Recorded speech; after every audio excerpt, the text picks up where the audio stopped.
My fellow New Yorkers, in this country, we must always protect the right to free speech. But I have a moral obligation to speak out when the messages that some New Yorkers are sharing go beyond the pale.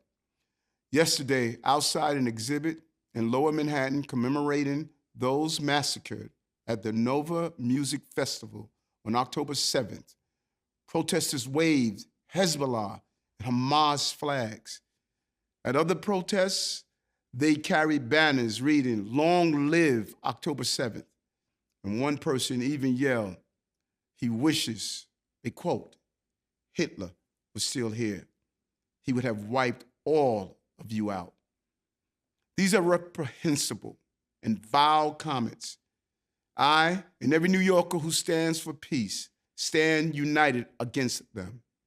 I always speak up for what's right, and what we saw last night was wrong. Let's not forget on October 7th, tens of thousands gathered at the Nova Festival in the spirit of peace, with hopes of a better future, one where Israelis and Palestinians live in brotherhood, connected by our shared humanity. Hamas then murdered more than 350 innocent men, women, and children at that festival. Part of their brutal terror attack on Israel, which killed, raped, and terrorized more than 1,000 and took hundreds more hostage. Earlier this year, I visited the exhibit of the horrors of October 7th through videos shot on that very day and memorialized the victims of that massacre. A day where innocent men, women, and children were slaughtered as they sang of peace. In the months since that gut-wrenching day, New Yorkers have made their voices heard. There have been nearly 3,000 protests in New York City since October 8th, more than 1,300 of which have been related to the war in Israel and Gaza.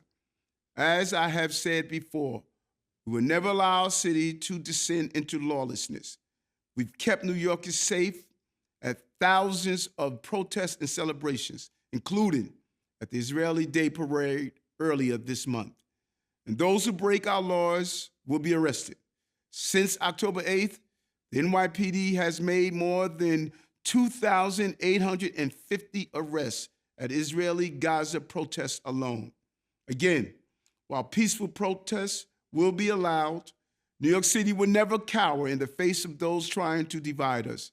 Hate has no place in our city.